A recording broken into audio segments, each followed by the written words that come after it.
നമസ്കാരം. ലോകത്തിലെ ഏറ്റവും വലിയ മൂന്നാമത്തെ ക്രൂഡ് ഓയിൽ ഇറക്കുമതിക്കാരാണ് ഇന്ത്യ എന്ന് നമുക്കറിയാം. നമുക്ക് ആവശ്യമുള്ള ക്രൂഡ് ഓയിലിന്റെ 87% നമ്മൾ ഇറക്കുമതി ചെയ്യുകയാണ് ചെയ്യുന്നത്. ഇന്ത്യയുടെ ഏറ്റവും അധികം സമ്പത്ത് പുറത്തേക്ക് പോകുന്നതും ഈ എണ്ണ വിപണിയിൽ തന്നെയാണ്. നിലവിൽ ഇന്ത്യ ആശ്രയിക്കുന്നത് റഷ്യ, സൗദി എന്നീ രാജ്യങ്ങളെയാണ്. ഏറ്റവും പ്രധാനമായും ഇതിൽ സൗദി ഉൾപ്പെടെയുള്ള രാജ്യങ്ങൾ ഒപെക് കൂട്ടായ്മയിൽ പല നയങ്ങളും സ്വീകരിക്കുമ്പോൾ അത് ചിലപ്പോഴെങ്കിലുമൊക്കെ ഇന്ത്യക്ക് തിരിച്ചടിയാവാറുണ്ട്. കാരണം ഈ എണ്ണ വിലയിൽ ഉണ്ടാവുന്ന ചാഞ്ചാട്ടം അത് രാജ്യത്തിന്റെ ഒരു സമ്പദ് വ്യവസ്ഥയെ അല്ലെങ്കിൽ നമ്മുടെ ഒരു പർച്ചേസിംഗ് കപ്പാസിറ്റിയൊക്കെ കാര്യമായി തന്നെ ബാധിക്കാറുമുണ്ട്.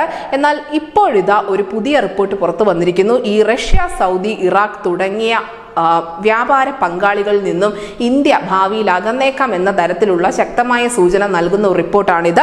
അതായത് വെനസ്വേലൻ ക്രൂഡ് ഓയിൽ അടുത്ത മാസം മുതൽ ഇന്ത്യയിലേക്ക് എത്തിത്തുടങ്ങും എന്നാണ് പുതിയ റിപ്പോർട്ടുകൾ സൂചിപ്പിക്കുന്നത്. 3 വർഷത്തിന് ശേഷമാണ് വില കുറഞ്ഞ വെനസ്വേലൻ ക്രൂഡ് ഓയിൽ ഇന്ത്യയിലേക്ക് വീണ്ടും എത്തുന്നത്.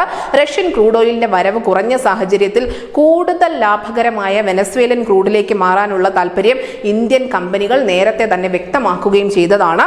ഒക്ടോബർ പകുതിയോടെ അമേരിക്ക വെനസ്വേലയ്ക്ക് മേലുള്ള ഉപരോധം പിൻവലിച്ചതോടുകൂടി വെനസ്വേലൻ ക്രൂഡ് ബാരലിന് ഏകദേശം $8 മുതൽ $10 വരെ കിഴിവോടെ വാങ്ങാമെന്നതാണ് ഏറ്റവും വലിയ മെച്ചമായി പറയുന്നത്. ക്രൂഡ് ഓയിൽ ഇറക്കുമതിയിൽ ഒരു വൈവിധ്യവൽക്കരണം നടത്തുക മാത്രമല്ല, പരമ്പരാഗത പങ്കാളികൾ അതായത് ഈ സൗദി, റഷ്യ, ഇറാഖ് തുടങ്ങിയ രാജ്യങ്ങളിൽ മാത്രം സ്റ്റിക്ക് ഓൺ ചെയ്യാതെ, അവരിൽ മാത്രമായി ആശ്രയിക്കാതെ പുതിയ വ്യാപാര പങ്കാളികളെ തേടാനും ഇന്ത്യ വലിയ ശ്രമങ്ങൾ നടത്തുന്നുണ്ട് എന്നതിൻ്റെ ഒരു സൂചന കൂടിയാണ് വെനസ്വേലയുമായി ഇപ്പോൾ വീണ്ടും വന്നിരിക്കുന്ന ഒരു കൂട്ടുകെട്ട്. 2020 US ഉപരോധം നിലവിൽ വരുന്നതിന് മുൻപ് വെനസ്വേല ഇന്ത്യയുടെ പ്രധാന ക്രൂഡ് ഓയിൽ വിതരണക്കാരിൽ ഒരാളായിരുന്നു എന്നത് നമ്മൾ ഓർക്കേണ്ടതുണ്ട്. തെരഞ്ഞെടുപ്പുകളെ കാര്യമായി തന്നെ ബാധിക്കുന്ന ഒന്നാണ് രാജ്യത്തെ എണ്ണവില അല്ലെങ്കിൽ ഇന്ധനവില എന്നൊക്കെ പറയുന്നത്.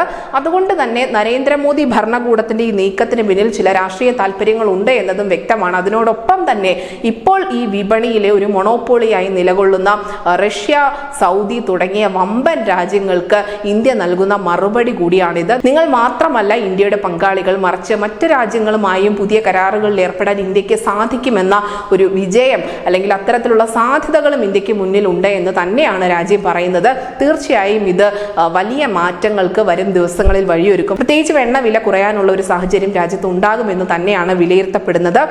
നിലവിൽ എന്തായാലും റഷ്യയ്ക്കും സൗദിക്കും ഒരു ഇരട്ട പ്രഹരം തന്നെയാണ് ഇന്ത്യ നൽകിയിരിക്കുന്നത്. അടുത്ത മാസം ആദ്യ വാരത്തോടു കൂടി തന്നെ വെനസ്വേലൻ ക്രൂഡ് ഇന്ത്യയിലേക്ക് എത്തിത്തുടങ്ങുകയും ചെയ്യും. News desk city Malayalam.